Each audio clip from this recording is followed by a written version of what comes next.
want to spend some time talking about knee joint line soreness. There's a lot of structures in the knee, and I want you to learn how to interpret different types of pain, achiness, soreness.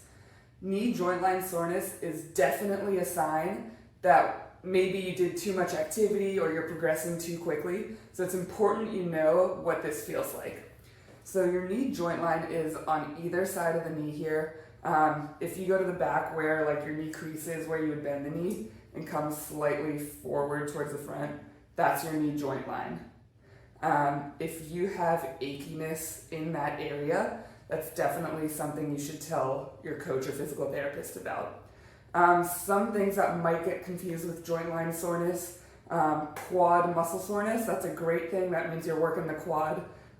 Definitely not a red flag. You have your patellar tendon and your quad tendon right above that knee, right above and below the knee.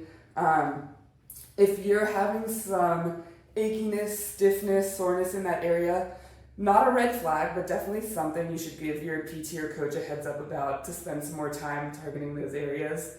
And then there's also patellofemoral pain, which is right under your kneecap.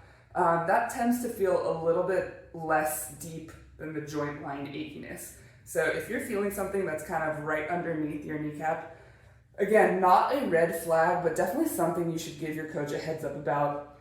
The joint line achiness is really the most important thing for you to differentiate.